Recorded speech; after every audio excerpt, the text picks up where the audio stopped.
எந்த குழந்தைகளுக்கு ஆரம்பத்திலிருந்தே நீங்கள் பாலை அதிக அளவில் கொடுத்துட்டு வரீங்களோ அந்த குழந்தைக்கு பின்னாளில் சர்க்கரை வியாதி வரலாம் அப்படின்னு சொல்லி இன்றைக்கு அறிக்கை சொல்ல ஆரம்பிச்சிட்டாங்க. அது மட்டுமல்ல, இந்த பாலை அதிகம் சுரக்க வைக்க வேண்டும் என்பதற்காக அவர்கள் செலுத்தக்கூடிய இன்ஜெக்ஷன் பொவைன் குரோத் ஹார்மோன் ஒரு இன்ஜெக்ஷனை அத்தனை கறவை மாடுகளுக்கும் இன்றைக்கு போடுறாங்க. அந்த கறவை மாடுகளுக்கு போடக்கூடிய அந்த பொவைன் குரோத் ஹார்மோன் இன்ஜெக்ஷனை அதனுடைய ரெசிடியூஸ் அந்த பால்ல இருந்து சின்ன குழந்தைகள் தொடர்ந்து இந்த பாலை கொடுக்க கொடுக்க பெண் குழந்தைகள் 9 வயதுல 10 வயதுல பூப்படைய ஆரம்பிக்கிறாங்க. எந்த குழந்தை சீக்கிரமே பருவம் எய்துதோ, எந்த பெண் குழந்தை சீக்கிரமே 9-10 வயதுல பருவம் எய்துதோ அந்த குழந்தைக்கு இன்றைக்கு பாலிசிஸ்டிக் ஓவேரியன் சிண்ட்ரோம் சொல்லக்கூடிய சினைப்பை நீர்க்கட்டிகள் அதிகம் வருது அப்படின்னு இன்னைக்கு சொல்ல ஆரம்பிச்சிருக்காங்க. இப்படி அடுக்கடுக்காக பல்வேறு பிரச்சனைகளை கொடுக்கக்கூடிய பால் நமக்கு அவசியமா? உலகத்துல எந்த பாலூட்டிகளும் அதனுடைய பாலை தவிர வேற எந்த பாலையும் குடிக்கிறது இல்லை. மனிதன் மட்டும்தான் ஒருவேளை டைனோசரஸ் கிடைச்சா கூட அதை கெட்டி கறந்து டைனோசரஸ் பால் அப்படின்னு போட்டு வித்து இதை சாப்பிட்டா பயங்கர போசாக்கா திரியலான்னு சுயநலத்தோடு திரியிறது நம்ம மட்டும்தான். சித்த மருத்துவத்துல, ஆயுர்வேதத்துல, எல்லா பழம்பரிய மருத்துவத்திலையும் பாலை மருந்தாக சொல்லி இருக்கிறார்கள். ஒருவேளை உங்களுடைய மருத்துவர் நீங்கள் கண்டிப்பா சிறிது காலம் பால் அருந்த வேண்டும் என்று சொன்னா அன்னைக்கு எடுத்துக்கலாம், வெறும் தப்பு இல்லை. ஆனா உணவாக அந்த பால் வேண்டுமாங்கிறது மிகப்பெரிய கேள்விக்குறி. நாம ஒரு விவசாய பூமி வைத்திருக்கிறோம், நேரடியாக தினமும் அந்த மாட்டை பராமரிக்கிறோம், நேரடியா அந்த மாட்டிலிருந்து பால் எடுக்கிறோம்னா எடுத்துக்கோங்க, தப்பு இல்லை. நம்ம இந்த மாதிரி ஒரு பாக்கெட் பாலையும் பவுடர் பாலையும் வாங்கி அதை சாப்பிடணும்னா அது நாமே நமக்கு நோய்களை வரவழைக்கக்கூடிய ஒரு தன்மை. பால் தேயிலை ஒரு பக்கம் போனா காலையில சாப்பிடக்கூடிய காலை உணவை பாருங்க, எவ்வளவு காலை உணவுகள் நம்மகிட்ட இருந்துச்சு, எத்தனை விதமான காலை உணவுகளை நம்ம சாப்பிட்டுட்டு வந்தோம். ஆனா இன்னைக்கு பெருவாரியான கூட்டம், குறிப்பாக இளைஞர்கள் கூட்டம், காலை உணவுனா 2 விஷயத்துல சிக்கிக்கிட்டு இருக்காங்க. குறிப்பா நான் தமிழகத்தின் வரலாறு எனக்கு தெரியும், இங்க எப்படின்னு தெரியல. பெருவாரியான தமிழ் மக்கள் காலையில ஒன்னு கார்ன்ஃபிளேக்ஸ் இல்லைன்னா ஓட்ஸ் கஞ்சி, இதுக்கு மாறியாச்சு. யாரை கேட்டாலும் ஓட்ஸ் சாப்பிட்டா உடம்பு இளைக்குமாம, ஓட்ஸ் சாப்பிட்டா புரதச்சத்து நிறைய இருக்குமாம, ஓட்ஸ்ல கொலஸ்ட்ராலே கிடையாதாம, இப்படி சொல்லி ஓட்ஸுக்கு மேல ஒரு பெரிய மரியாதை. எப்படி வந்துச்சு இந்த ஓட்ஸ்? நாங்கள் பள்ளிக்கூட காலங்களில் ஓட்ஸ் படிக்கும் போது ஓட்ஸ் எங்கிருந்து வருது எப்படி வருதுன்னு படிச்சா, ஓட்ஸ் பின்லாந்துல விளையுது, ஓட்ஸ் ரஷ்யால விளையுது, ஆஸ்திரேலியால விளையுது, அங்கெல்லாம் விளைவிக்கப்படக்கூடிய ஓட்ஸ் குதிரைகளுக்கான உணவு அப்படிதான் படிச்சோம். குதிரைகளுக்கு போடக்கூடிய உணவு நம்ம ஊர்ல எல்லார் வீட்டுக்கு எப்படி பாக்கெட்ல வந்ததுன்னு பாத்தீங்கன்னா 97க்கு அப்புறம் ஒரு சீரியல் வந்துச்சு, சித்தி அப்படின்னு சொல்லிட்டு ராத்திரி அந்த சீரியல் நேரடியா சில குடும்பத்தை சீரழிச்சுது. அதுக்கப்புறம் அந்த சீரியலுக்கு விளம்பரம் போட்ட இந்த சீரியல் பல்வேறு ஆரோக்கியத்தை சீரழிச்சு போச்சு. ஓட்ஸ் ஒரு நல்ல தானியம் தான், தனியா எடுத்து ஓட்ஸ் அனலைஸ் பண்ணி பார்த்தா அது ஒரு நல்ல தானியம் தான். ஆனா ஓட்ஸ் என்ன கோதுமை மூட மாதிரி அப்படியே தானியமாவா உங்க வீட்டுக்கு வருது? ஓட்ஸ் நமக்கு கிடைப்பதே ஓட்ஸ் அவலாகத்தான். எங்கேயும் ஓட்ஸா தனியா தானியம் யாரும் வாங்க மாட்டாங்க. ஓட்ஸ் அவலா இங்க வர்ற விஷயம், அந்த தானியத்திலிருந்து அவலாக மாறுவதற்குள். அதே மாதிரி மக்காச்சோளம், சோளம் நல்ல நிறைய புரதச்சத்து இருக்கு, நிறைய நார்ச்சத்து இருக்கு. ஆனா சோள அவலாக கார்ன்ஃபிளேக்ஸ் ஆக மாறுறதுக்குள்ள எத்தனை வன்முறைகள் அதுல நடத்தப்படுதுன்னு கொஞ்சம் முற்று பார்க்கணும். 100 டிகிரி 120 டிகிரியில் அந்த சோளத்தை வேக வச்சு 60 டன் எடையுள்ள எந்திரத்தினால அடிச்சு தட்டையாக்கி, அதுக்கப்புறம் 200 டிகிரியில் அதுல இருக்கக்கூடிய அத்தனை நீர்ச்சத்துக்களையும் உறிஞ்சிட்டு மீதி இருக்கிற குப்பையத்தான் என்னென்ன உங்களுக்கு தேவையோ அதெல்லாம் தெளிச்சு, விட்டமின் சி தெளிச்சு, விட்டமின் கே தெளிச்சு, நார்ச்சத்துக்கள் தெளிச்சு, அதுக்கப்புறம் அது கெட்டு போகாமல் இருப்பதற்காக பல்வேறு ரசாயனங்களை தெளிச்சு. நம்ம வீட்டில் இட்லி சுடுறோம், அந்த இட்லியை வச்சு அது மேல ஒரு மாருதி காரை ஏத்திட்டோன்னு வைங்க ஒரு உதாரணத்துக்கு, அதுக்கப்புறம் அது சக்கை ஆனதுக்கப்புறம் அதை எடுத்துட்டு எவ்வளவு நாளைக்கு நீங்க சாப்பிட முடியும் அதை? ஆனா அதை விட அதிகமா மாருதி கார் எடை 1 டன்னோ 1.25 டன் தான். 60 டன் எடையுள்ள ஒரு எந்திரத்தினால அழுத்தி அப்படி ஆக்கப்பட்ட அவல் அடுத்த நாளே கெட்டு போற தன்மை உள்ளது. அந்த கெட்டு போகாமல் இருக்கிறதுக்காக அப்புறம் உங்களுக்கு சாக்கோ ஃபிளேவர் வேணுமா, ஸ்ட்ராபெர்ரி ஃபிளேவர் வேணுமா, இப்படி ஒவ்வொரு பட்டர்ஸ்காட்ச் ஃபிளேவர் வேணுமா, அந்த ஃபிளேவர் எல்லாம் கெமிக்கல்ல சேர்த்து அதுக்கப்புறம் இந்த ஊர்ல எல்லாருக்கும் ஒரு வியாதி பிடிச்சிருக்கு, 0 சைஸ் இடுப்பு வேணும், கரிஷ்மா கபூர் மாதிரி ஆகணும் அப்படின்னு நினைச்சு அத்தனை பேரும் கே அப்படின்னு போட்டிருக்கிறத போய் இதை வாங்கினா நல்ல 0 சைஸ் இடுப்பு இருக்குமா, அதான் நான் பல தடவை சொல்வேன், இதை வாங்கினா கரிஷ்மா கபூர் இடுப்பு கிடைக்குமா, கண்ணம்மாப்பேட்டை அடுப்பு கிடைக்குமான்னு தெரியாது. ஆனா அதை போய் வாங்கிட்டு வந்து அதை வீட்டில் போட்டு அதுல பாலை ஊத்தி, நண்பர்களே அதில் சோளத்தை தவிர அத்தனை குப்பை சத்துக்களும் நிறைந்ததுதான் அந்த பிளேக்ஸ். நம்ம மரபுக்கும் நம்ம உடம்புக்கும் துளி கூட சம்பந்தம் இல்லாத அத்தனை ரசாயனங்கள் அதுல இருக்கு. ஒரு விஷயத்தை நல்லா உணர்ந்து கொள்ளலாம், அதெல்லாம் பாதுகாப்பானதுன்னு எவ்வளவு சர்டிபிகேட் வந்துச்சு. 4 மாசத்துக்கு முன்னாடி விரட்டி அடிச்சோம் நூடுல்ஸை, வேண்டாம் வேண்டாம் வேண்டாம்னு 10 வருஷமா கத்துனதுக்கு ஏதோ ஒரு அரசியல் அவர்கள் அதை அவர்களாகவே வேண்டாம்னு சொல்ல ஆரம்பிச்சாங்க.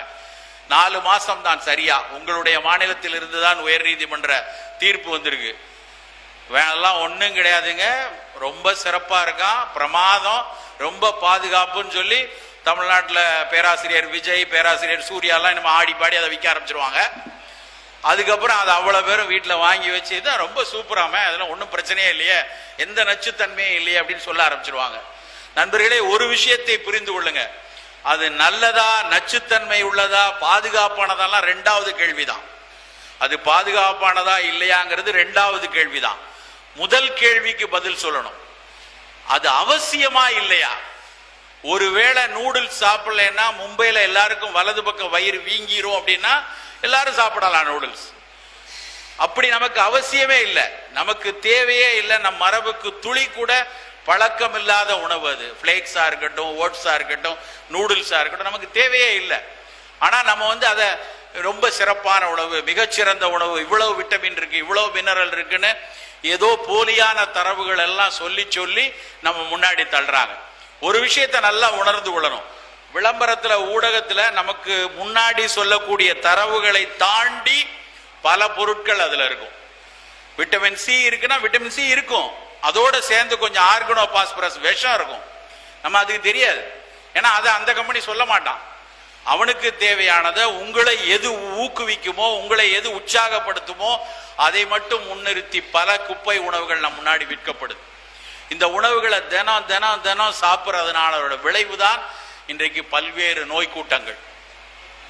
ஒரு சாதாரணமா கோழி நமக்கு நல்ல பிடிச்சமான உணவு, கோழி வறுவல் யார் வீட்டுக்கு விருந்து வந்தாலும் கோழி அடிச்சு குழம்பு வைன்னு சொல்றோம். ஒரு கோழியை பொரிச்சு கொடுத்தா குழந்தைகள்லாம் கும்மாளமா சாப்பிடுது. சாதாரணமா கோழி பொரியல் பண்ணணும்னா ஒரு 7-8 விஷயம், ஒரு இஞ்சி பூண்டு, ஒரு சீரகம், பெருஞ்சீரகம், பெருங்காயம் போடுவாங்க. ஒரு பன்னாட்டு கோழி வறுவல் கம்பெனி கண்டிப்பா இந்த ஊர்ல எல்லாம் கண்டிப்பா பிச்சுக்கிட்டு இருக்கும். எல்லா மால்லையும் முதல்ல அவன் தான் வச்சிருக்கான், நாங்க அழகா வறுத்து கொடுக்குறோம் அப்படின்னு. அதுல ஒரு நகெட்ஸ் அப்படின்னு ஒரு பொருள், எல்லா பிள்ளைகளும் பேயா போய் அதை போய் சாப்பிடுது. அங்க எங்க ஊர்ல முன்னாடி சின்னதா ஒரு பாக்கெட்ல கொடுத்துட்டு இருந்தா இப்ப பக்கெட்ல கொடுக்குறான், குடும்பமே காலி ஆகடா அப்படின்னு சொல்லி. சரி, என்ன அந்த நகட்ஸ்ல இருக்கு அப்படின்னு பார்த்தீங்கன்னா அவர்களுடைய இணையதளத்திலேயே போய் பாருங்க. அவர்களுடைய இணையதளத்திலேயே அதை எப்படி செய்யறாங்கன்னு பார்த்தீங்கன்னா, நாம ஒரு 7-8 பொருட்கள் சேர்த்து வைக்கக்கூடிய கோழி பொரியல் 104 கெமிக்கல் சேர்க்கிறாங்க. அது தேவையா? அதுல அவன் sodium nitrate, sodium benzoate, monosodium glutamate, monosodium nitrate, இப்படி பல உப்புக்களை போட்டு தான் அதை பொறுன்னு கொண்டு வர்றதுக்கும், அதை எல்லா சுவையூட்டிகளை சேர்த்து செயற்கை ரசாயனத்தை எல்லாம் சேர்த்து அப்படி கொண்டு வந்து தராங்க. இது புரியாம நம்ம இளசுகள்லாம் போய் நிறைய கெமிக்கல் போட்டிருக்கான், அதெல்லாம் சேர்ந்து சாப்பிட்டாதான் நமக்குள்ள கெமிஸ்ட்ரி நல்லா இருக்கும்னு ரெண்டும் உட்காந்து வறுத்து வறுத்து, அவன் ஒரு பக்கம் வறுத்துக்கிட்டு இருக்கான், இவங்க வறுத்து வறுத்து வாங்கி சாப்பிட்டுக்கிட்டு இருக்காங்க. இளைஞர்கள் பூரா அந்த கூட்டத்தில் போய் அங்க போய் வாங்கி சாப்பிட்டு கொண்டு இருக்காங்க. நண்பர்களே, இப்படி நமக்கு தெரியாமல் ஒவ்வொரு நாளும் நம் உடம்பு அறியாத பல்வேறு நச்சு துணுக்குகள், விஷ துணுக்குகள் உள்ளுக்குள்ள வந்து சேர்ந்துருக்கு. எப்ப கேட்டாலும் அதெல்லாம் FDA அப்ரூவ்டுங்க, FSSAI அப்ரூவ்டு. உங்களுக்கு தெரியாதா? நீங்க இவ்வளவுதான் படிச்சிருக்கீங்களா, அப்படி படிக்காம வந்து பேசாதீங்கன்னு சொல்லி எங்கிட்ட சண்டை போடுவாங்க. ஒவ்வொரு உப்பு ஒரு தனித்தனியாக FSSAI அப்ரூவ்டு தான், FDA அப்ரூவ்டு தான். எல்லாம் ஒன்னா சேர்ந்துச்சுன்னா, ஒன்னா சேர்ந்து நம்ம ஊர் கோழியோட சேர்ந்து பொரியும் போது அது எல்லாம் சேர்ந்து உடலுக்கு நல்லது கொடுக்குமா நச்சு கொடுக்குமான்னு ஒரு ஆய்வு கூட நடக்கல. தனித்தனியாக ஒவ்வொன்றும் நல்ல விஷயமாக இருக்கலாம், இல்ல தனித்தனியாக குறைந்த அளவில் பாதுகாப்பானதாக கூட இருக்கலாம். ஆனா அவையெல்லாம் ஒன்றாக சேரும் போது எந்த விதமான குப்பையாக நச்சாக மாறும்னு ஒரு ஆய்வும் கிடையாது. FDA approved, FSSAI approved. நம்ம உடம்பு அப்ரூவ்டா? இது வரைக்கும் யாருக்கும் தெரியாது. அப்படி தெரியாம பல்வேறு விஷத்துணுக்குகள் உள்ள வருது. நம்ம இளைஞர்கள்லாம் கொஞ்ச நாள் முன்னாடி கோக்கு பெப்சி எல்லாம் வேண்டாம்னு ரொம்ப குறைச்சாங்க, தேவையில்லை பூச்சிக்கொல்லி துணுக்குகள். உடனே அந்த கம்பெனிக்காரன் முழிச்சிட்டு பழச்சாறுகளை கொண்டு வந்துட்டான். எல்லாம் ட்ரெட்டா பேக்ல பழச்சாறு போட்டு நோ ஆடட் ப்ரிசர்வேட்டிவ்ஸ் அப்படின்னு போட்டுட்டு, உன் காதலிக்கு வருடம் முழுக்க மாம்பழம் வேண்டுமா, 3 மாம்பழத்தை இப்படி காமிச்சு, இதுதான் இந்த மாம்பழப்பா சாறுல இருக்கு, வேணும்னா இந்த பாட்டில் உள்ள பழத்தை வாங்கி கொடுன்னு அட்வர்டைஸ்மெண்ட். இந்த மாம்பழத்துல இருக்கிறத விட 6 மடங்கு உப்பு அதுல இருக்கும். ஒரு பழச்சாறுல 6 மடங்கு உப்பு இருக்கும், 4 மடங்கு சர்க்கரை இருக்கும். இந்த 4 மடங்கு சர்க்கரையும் 6 மடங்கு உப்பையும் போட்டு தான் அந்த பழச்சாறுகள் குப்பியில விற்கப்படுது. அதுல ஒன்றும் ப்ரிசர்வேட்டிவ்லாம் சேர்க்க வேண்டாம், இது ஒன்னே காலி பண்ணிடும். இப்படி தேவையில்லாத உப்பும் சர்க்கரையும் எத்தனை பொருட்கள் இருக்கு நமக்கு தெரியாது. நாம கொஞ்சம் கொஞ்சம் இப்ப விழிப்படைஞ்சு சுகர்லாம் கொஞ்சம் குறைச்சிக்கலாம், சர்க்கரையை பத்தி பயமுறுத்துறாங்கன்னு சொல்லி சர்க்கரை மேல் கொஞ்சம் ஒரு பயம் வந்திருக்கு. ஆனா உப்பை பத்தி யாருக்குமே தெரியாது. நம்ம நினைச்சிட்டு இருக்கோம் வெறும் போடக்கூடிய உப்பு மட்டும் தான் உப்புன்னு சொல்லி.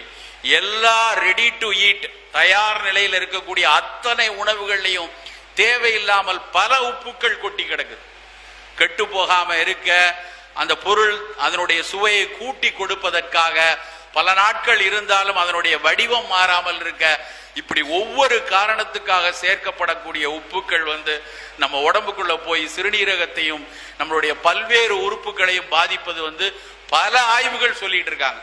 ஆனா அதெல்லாம் தெரியாம ரெடி டு புளியோதரை, ரெடி மிக்ஸ் சாம்பார், ரெடி ரசப்பொடி எல்லாம் ரெடியா நாம ஒரு விஷயத்துக்கு மேல போக ரெடி ஆகிட்டே இருப்போம். இதான்